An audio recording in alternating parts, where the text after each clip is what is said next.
Livro Mais Esperto que o Diabo. Capítulo 11. Título: Aprendendo com a Adversidade.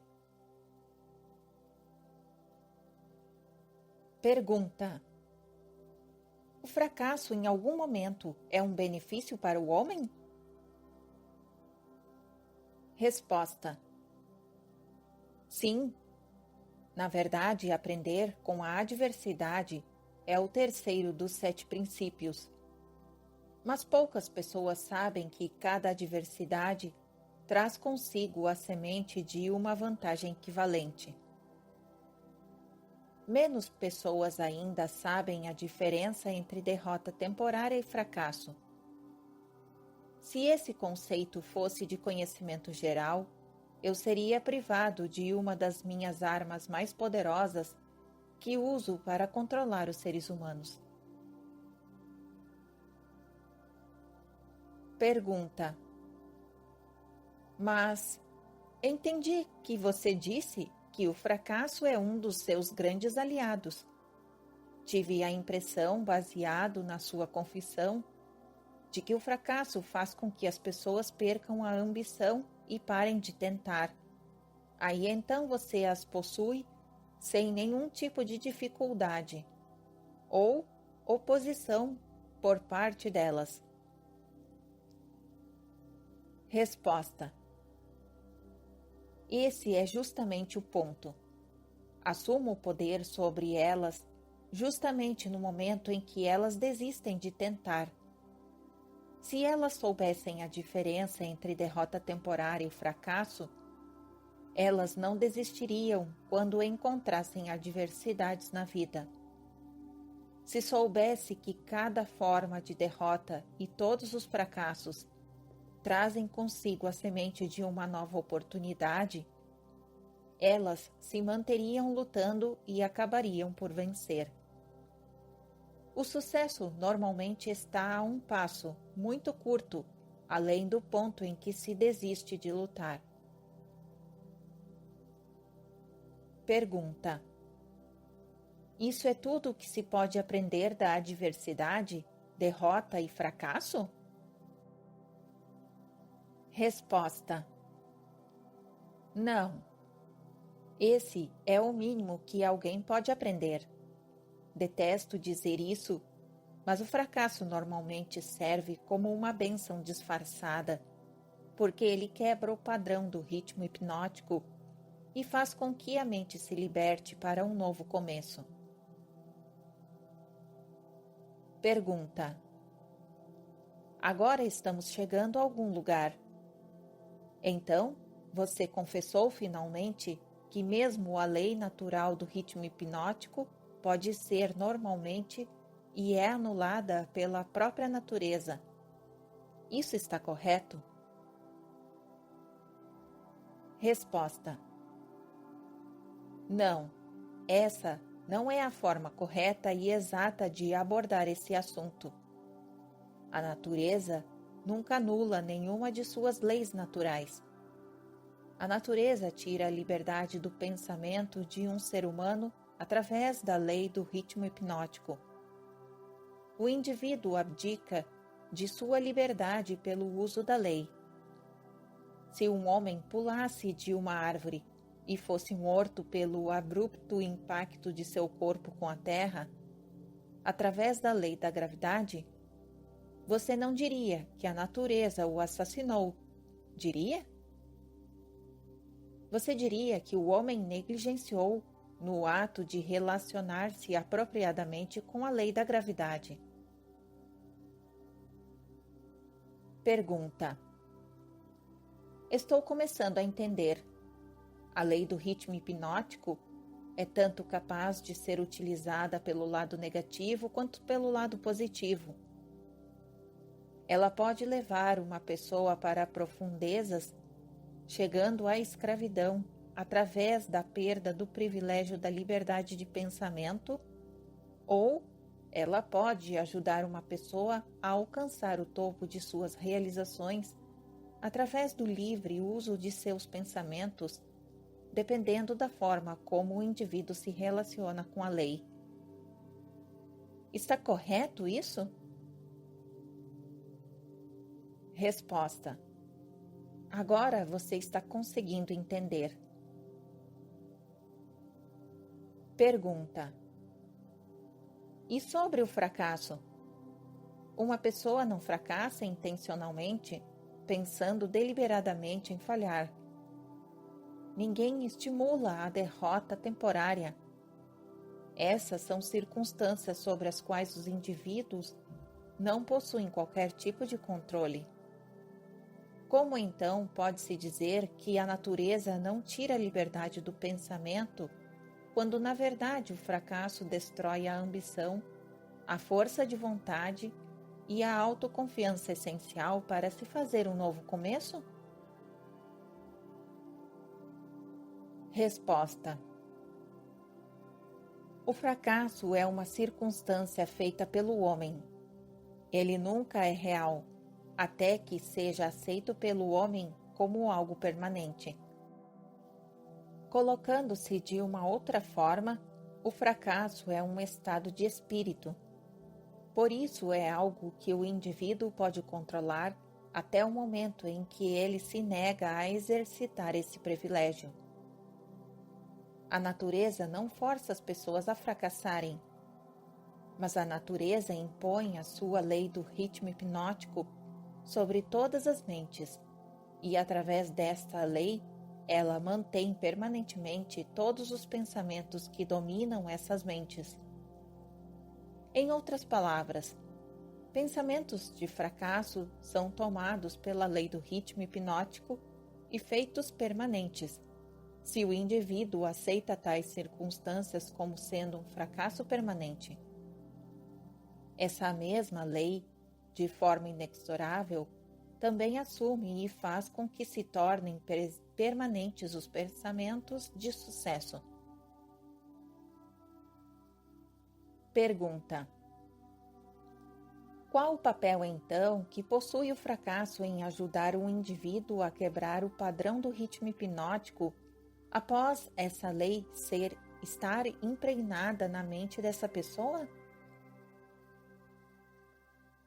Resposta: o fracasso traz consigo um clímax, no qual uma pessoa tem o privilégio de limpar a sua mente do medo e fazer um novo começo, seguindo outra direção. O fracasso prova conclusivamente que algo está errado com os objetivos e planos da pessoa, através dos quais os mesmos objetivos e planos são perseguidos.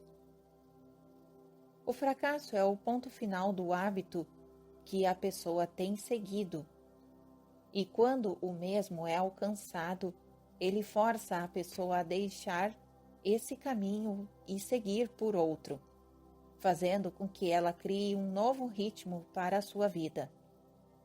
Mas o fracasso faz mais do que isso. Ele dá ao indivíduo a oportunidade de testar a si mesmo, onde pode aprender o quanto de força de vontade ele possui. O fracasso também força as pessoas a aprenderem muitas verdades que elas nunca descobririam sem ele. O fracasso normalmente leva o indivíduo a entender a força da autodisciplina, sem a qual ninguém poderia voltar atrás após ter sido vítima do ritmo hipnótico.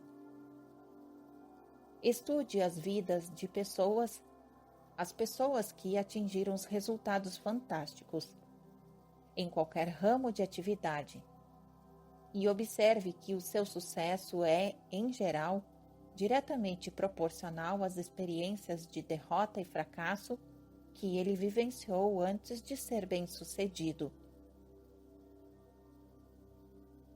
Pergunta: isso é tudo o que você tem a dizer sobre as vantagens do fracasso? Resposta: não, eu recém comecei. Se você quer o real significado da adversidade do fracasso, da derrota e de todas as outras experiências que quebram os hábitos dos seres humanos e os forçam a formar novos hábitos, observe a natureza em seu trabalho. A natureza usa a doença para quebrar o ritmo físico do corpo, quando a relação entre as células e os órgãos tornam-se imprópria. Ela usa crises econômicas para quebrar o ritmo do pensamento em massa, quando um grande número de pessoas relaciona-se impropriamente através de negócios, atividades sociais e políticas. E ela usa o fracasso para quebrar o ritmo do pensamento negativo quando o indivíduo relaciona-se impropriamente consigo mesmo e com a sua própria mente.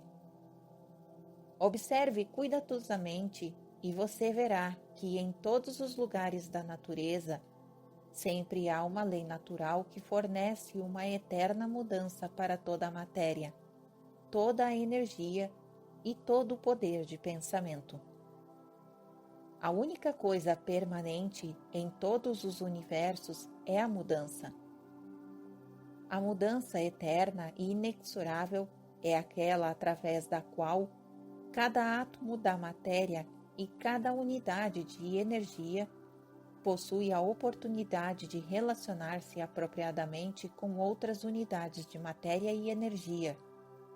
E cada ser humano tem a oportunidade e o privilégio de relacionar-se apropriadamente com todos os outros seres humanos, independente de quantos erros ele cometa ou quantas vezes e de que maneiras ele possa ser derrotado. Quando o fracasso em massa toma conta de uma nação, tal como a crise econômica mundial de 1929, essa circunstância está em plena harmonia com os planos da natureza de quebrar os hábitos dos homens e, por sua vez, fazer florescer novas oportunidades. Pergunta: o que você está dizendo me intriga muito. Pelo que estou entendendo, o ritmo hipnótico tem algo a ver com a forma como que as pessoas se relacionam umas com as outras. Resposta: essa coisa evasiva e abstrata chamada caráter nada mais é do que uma manifestação da lei do ritmo hipnótico.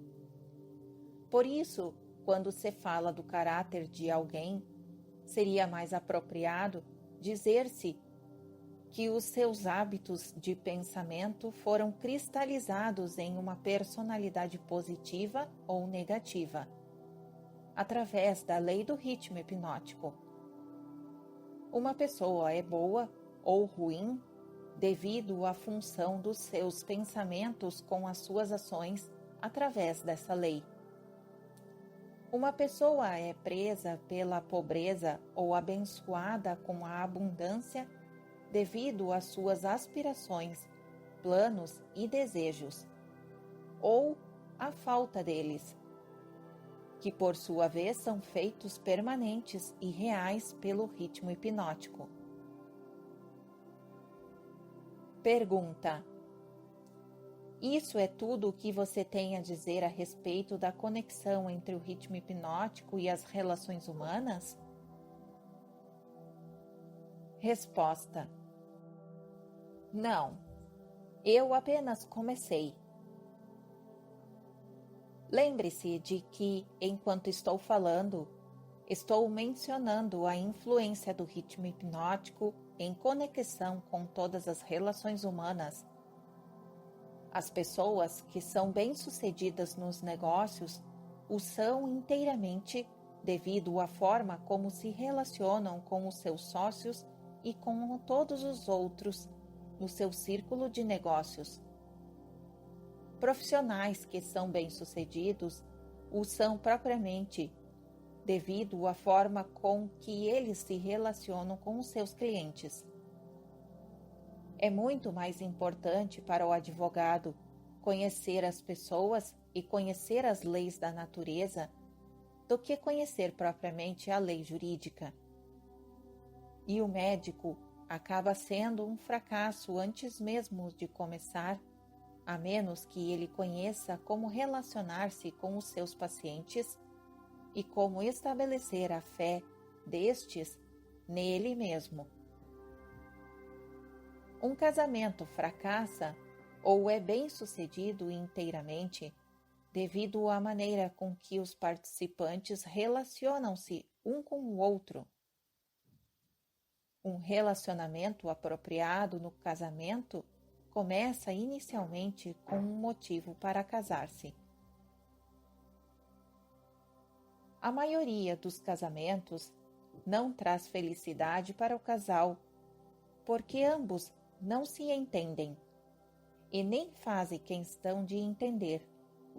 A lei do ritmo hipnótico, através de sua ação, em que cada palavra que eles dirigem um ao outro faz parte de uma rede que pode trazer-lhe controvérsias e miséria, ou dar-lhes asas para a liberdade, através da qual ambos conseguem sobrevoar todas as formas de infelicidade.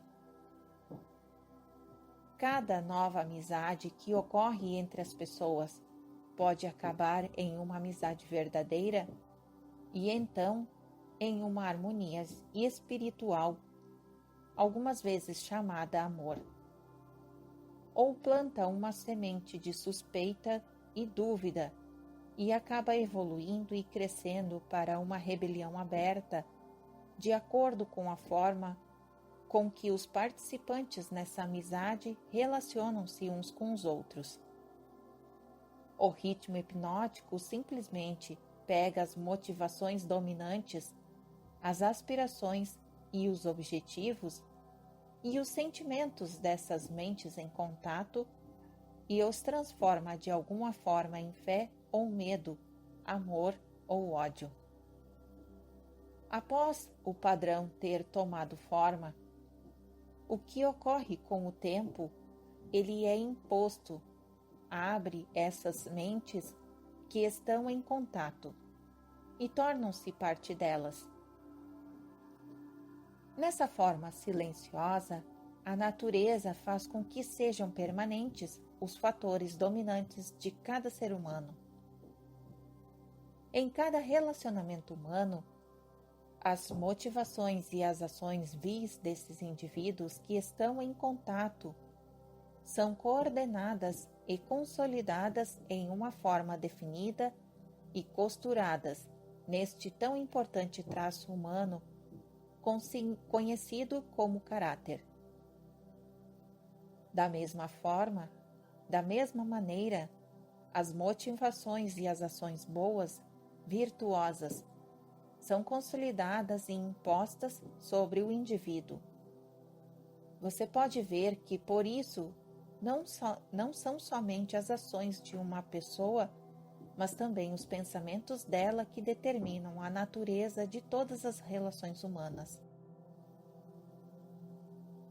Pergunta: você está entrando em águas profundas. Vamos manter nossa conversa perto da costa, onde posso segui-lo sem ter medo de afundar. Vá em frente e conte-me como os relacionamentos humanos realmente funcionam em um mundo tão cheio de problemas, tal como temos hoje. Resposta: esse é um pensamento feliz.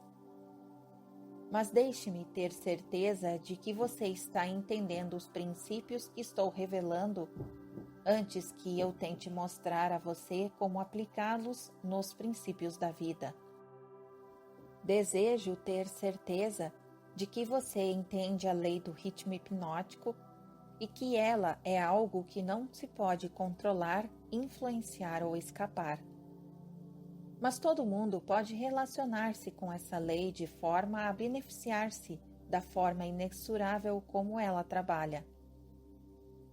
Um relacionamento harmonioso com a lei consiste em um indivíduo modificar completamente os seus hábitos de tal forma que ele consiga ser claro naquilo que ele realmente deseja e está disposto a aceitar. Ninguém pode modificar a lei do ritmo hipnótico, assim como ninguém pode modificar a lei da gravidade, mas todo mundo pode modificar a si mesmo. Lembre-se, contudo, que, em resumo, todos os relacionamentos humanos são feitos e mantidos pelos hábitos dos indivíduos relacionados. A lei do ritmo hipnótico executa o papel de solidificar os fatores que constituem as relações humanas, mas ela não cria esses fatores. Antes de irmos mais adiante com a discussão dos relacionamentos humanos, quero que você tenha um claro entendimento da mente subconsciente. O termo mente subconsciente representa um hipotético órgão físico que, na verdade, não possui existência real. A mente do homem consiste de energia universal. Alguns chamam de inteligência infinita, que o indivíduo recebe, apropria-se dela e organiza em formas definidas de pensamento, através de um aparato físico completo, conhecido como cérebro. Essas formas de pensamento são réplicas de vários estímulos que chegam ao cérebro, através dos 5 sentidos e do 6º sentido, que ainda não é bem conhecido. Quando qualquer forma de estímulo alcança o cérebro e toma a forma definida de um pensamento, ele é classificado e armazenado em um grupo de células cerebrais, conhecido como o grupo de memória. Todos do pensamento da natureza similar são armazenados juntos de tal forma que, quando se traz um pensamento, este mesmo leva facilmente ao contato de todos os outros pensamentos associados a ele. Esse sistema é muito similar à forma de armazenamento moderna de arquivos e também é operado de forma similar.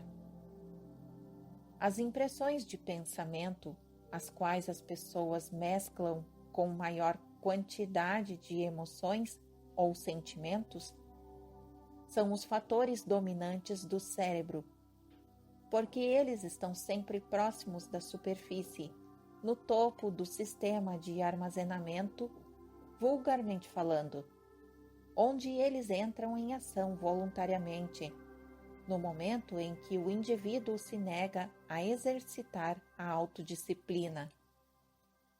Esses pensamentos cheios de emoção são tão poderosos que frequentemente fazem com que o indivíduo se coloque em ação e motive-se a fazer coisas que não seriam aprovadas pela faculdade da razão. Essas explosões emocionais normalmente destroem a harmonia em todos os relacionamentos humanos. O cérebro normalmente traz consigo combinações de sentimentos e emoções tão poderosos que acabam assumindo o controle e deixando a razão de lado. Em todas essas ocasiões, os relacionamentos humanos estão fadados a perder a harmonia. Através do funcionamento do 6º sentido, o cérebro de um ser humano pode contatar o arquivo de outros cérebros e inspecionar quaisquer impressões que estejam presentes nele. A condição pela qual uma pessoa consegue contatar e inspecionar o arquivo do cérebro de outra pessoa é geralmente conhecido como harmonia. Mas você pode entender melhor o que isso quer dizer se eu disser que cérebros que estão sintonizados nas mesmas vibrações de pensamento podem facilmente e rapidamente exercitar o privilégio de entrar e inspecionar os arquivos de pensamentos uns dos outros. além de receber pensamentos organizados de arquivos de outros cérebros, através do sexto sentido, uma pessoa pode, através desse mesmo órgão físico, contatar e receber informações da fonte central, conhecida como inteligência infinita. Todas as informações que chegam ao cérebro de uma pessoa através do sexto sentido provêm de fontes que não são facilmente rastreadas e isoladas. Por isso, esse tipo de informação, acredita-se, vem geralmente da mente subconsciente da pessoa. O sexto sentido é o órgão do cérebro através do qual se recebem todas as informações, todo o conhecimento, todas as impressões de pensamento que não vêm através de um ou de todos os 5 sentidos. Agora você compreende como a mente funciona. Entenderá mais facilmente como e por que as pessoas acabam gerando tristezas e desarmonias através de relacionamentos humanos impróprios. Você também entenderá como os relacionamentos humanos podem ser idealizados para angariar riquezas na sua mais alta forma, riquezas materiais, mentais e espirituais. Além disso, você compreenderá que nunca pode haver felicidade, exceto através do entendimento e da aplicação dos princípios corretos das relações humanas. Entenderá também que nenhum indivíduo é uma entidade em si mesma e que só se pode conseguir uma mente plena pela harmonia de objetivos e ações entre 2 ou mais mentes. Entenderá por que cada ser humano deveria, por sua própria escolha, tornar-se o guardião de seu irmão, tanto de fato como em teoria. Pergunta: o que você diz pode ser verdade, mas ainda insisto que você tem me levado para as profundezas do pensamento. Vamos voltar para a superfície, onde eu possa nadar em águas familiares. Nadaremos nas águas profundas após eu aprender a nadar com maestria. Começamos discutindo o assunto de como lucrar com a adversidade, mas me parece que perdemos o foco desse assunto. Resposta: fizemos um desvio, mas não nos alienemos. O diabo nunca se aliena. O desvio era necessário para que você se preparasse para entender a parte mais importante de toda essa entrevista. Agora estamos prontos para voltar à discussão sobre a adversidade, visto que a maior parte das adversidades ocorre devido a relações impróprias entre as pessoas. Me parece importante que você entenda como as pessoas podem relacionar-se apropriadamente. Naturalmente, levanta-se a questão do que é uma relação apropriada entre as pessoas. A resposta é que um relacionamento apropriado é aquele que traz a todos que estão ligados a ele ou afetados por ele de alguma forma de benefício. Pergunta: o que então é um relacionamento impróprio? Resposta: qualquer relacionamento entre pessoas que cause dano ou traga qualquer forma de miséria ou infelicidade para qualquer um dos envolvidos. Pergunta: como podem relacionamentos impróprios ser corrigidos? Resposta: pela mudança da mente da pessoa que está causando o relacionamento impróprio ou pela mudança das pessoas envolvidas no relacionamento. Algumas mentes harmonizam-se naturalmente, enquanto outras colidem da mesma forma. Relacionamentos humanos bem-sucedidos, e que são feitos para durar como tal, devem ser formados de mentes que naturalmente se harmonizem, além de terem interesses comuns como um meio de trazê-los para a harmonia. Quando você fala de líderes de negócios que são bem-sucedidos, porque sabem como escolher homens, você pode mais corretamente dizer que eles são bem-sucedidos porque sabem como associar mentes que se harmonizam naturalmente. Saber como escolher pessoas de forma bem-sucedida para qualquer tipo definido na vida é uma habilidade desenvolvida para reconhecer os tipos de pessoas cujas mentes naturalmente se harmonizam.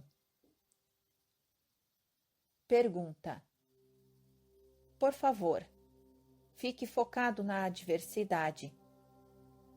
Se há possíveis benefícios a serem encontrados através da adversidade, nomeie-os.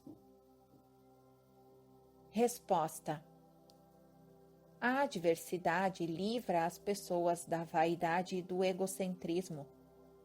Ela desencoraja o egoísmo, provando que nenhum indivíduo pode ser bem-sucedido sem a cooperação de outros. A adversidade força o indivíduo a testar a sua força mental, física e espiritual.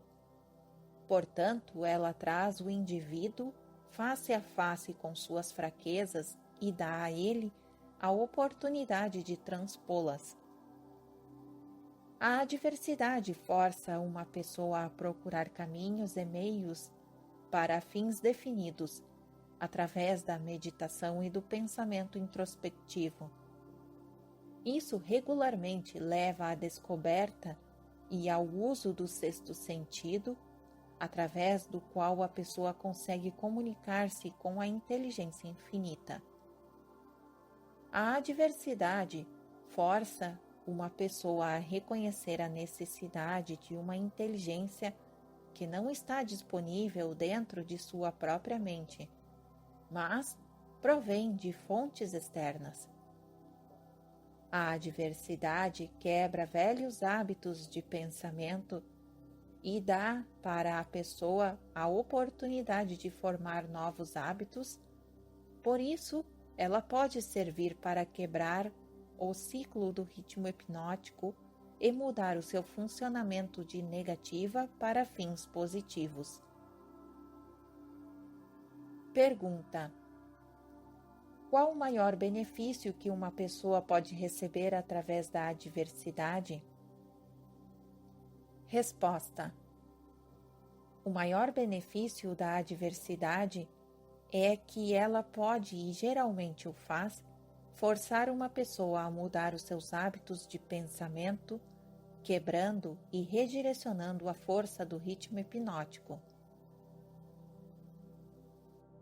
Pergunta: em outras palavras, o fracasso é sempre uma bênção quando ele força a pessoa a adquirir conhecimento ou para construir hábitos que levam à realização dos maiores objetivos da vida de uma pessoa.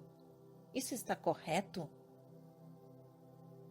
Resposta: sim, e algo mais. O fracasso é uma bênção quando ele força a pessoa a depender menos das forças materiais e mais das forças espirituais.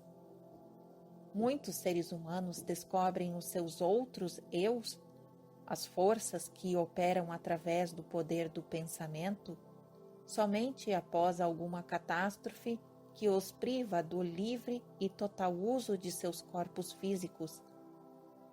Quando um homem não consegue mais usar as suas próprias mãos ou seus pés, ele geralmente começa a usar o seu cérebro. Assim, coloca-se no caminho de descobrir o poder de sua própria mente. Pergunta: Quais os benefícios são obtidos a partir da perda de coisas materiais, dinheiro, por exemplo?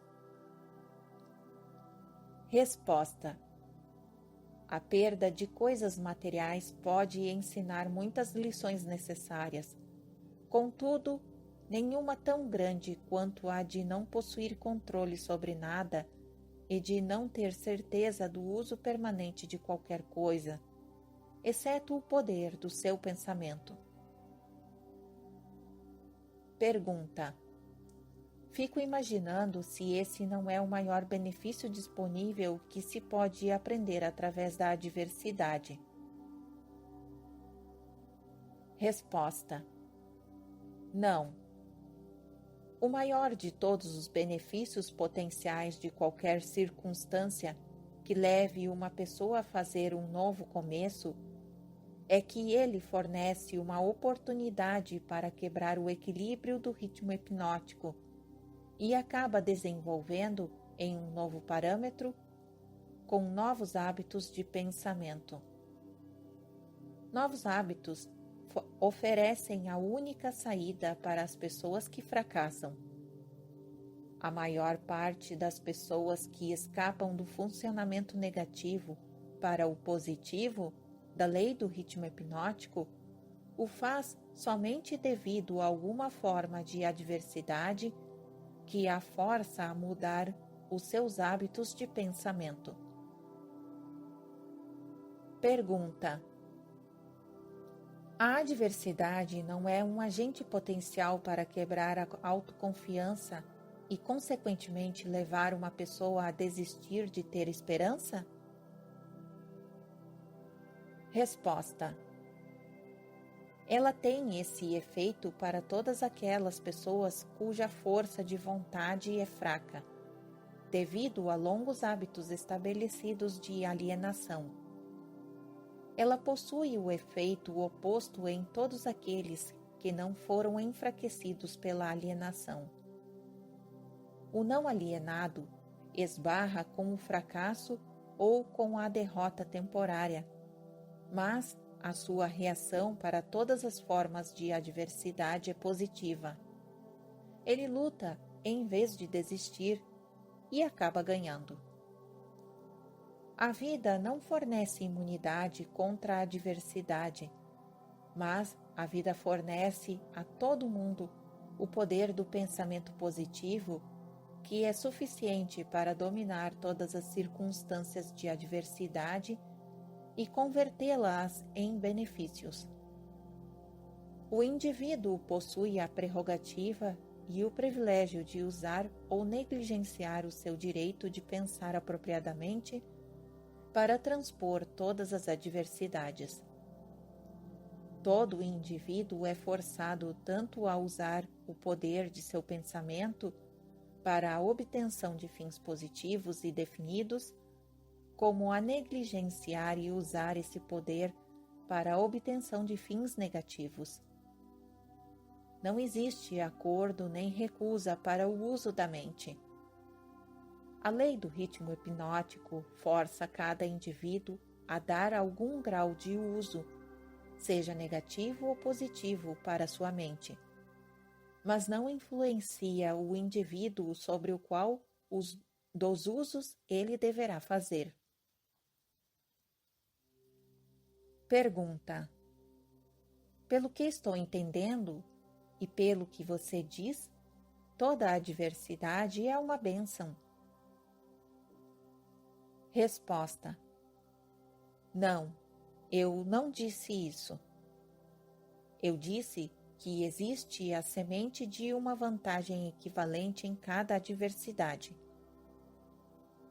Não disse que existe uma flor que desabrocha da vantagem, apenas a semente. Geralmente a semente consiste de alguma forma de conhecimento, alguma ideia ou plano, ou alguma oportunidade que não teria sido disponível, exceto através da mudança de hábitos de pensamento, que por sua vez acabaram sendo forçados pela adversidade. Pergunta: Esses são todos os benefícios disponíveis para os seres humanos advindos do fracasso? Resposta: não. O fracasso é usado pela natureza como uma linguagem simples em que ela castiga as pessoas quando estas negam-se a se adaptar às suas leis. Por exemplo, a Guerra Mundial foi extremamente destrutiva e feita pelo homem. A natureza plantou nas circunstâncias da guerra a semente de uma repreenda equivalente, na forma de uma crise econômica mundial. A crise foi inevitável e impossível de escapar. Ela procedeu à guerra tão naturalmente quanto a noite procede o dia. E pelo funcionamento da mesma lei, a lei do ritmo hipnótico. Pergunta: pelo que estou entendendo, a lei do ritmo hipnótico é a mesma que Ralph Waldo Emerson chamava de lei de compensação. Resposta: a lei do ritmo hipnótico é a lei da compensação. É a força com a qual a natureza equilibra as forças negativas e positivas através de todos os universos, em todas as formas de energia, em todas as formas de matéria e em todos os relacionamentos humanos. Pergunta: a lei do ritmo hipnótico opera rapidamente em todas as instâncias? Por exemplo, essa lei imediatamente abençoa uma pessoa com os benefícios da aplicação positiva dos pensamentos ou a amaldiçoa com o resultado de pensamentos negativos? Resposta: definitivamente, a lei funciona, mas nem sempre é rapidamente. Tanto os benefícios quanto as penalidades incorridas através da lei podem ser colhidas por outros, tanto antes quanto após a sua morte. Pode-se observar que essa lei realmente funciona, porque ela força sobre uma geração de pessoas os efeitos tanto de pecados quanto das virtudes das gerações precedentes. No funcionamento de todas as leis da natureza, a quarta dimensão, o tempo, é um fator inexorável. A quantidade de tempo consumida pela natureza na relação dos efeitos para suas causas depende em cada momento das circunstâncias presentes. A natureza faz crescer uma abóbora em 3 meses. Um carvalho leva 100 anos para chegar a um bom tamanho. Ela converte um ovo em uma galinha em 4 semanas. Mas ele requer 9 meses para converter um óvulo de um ser humano em um indivíduo.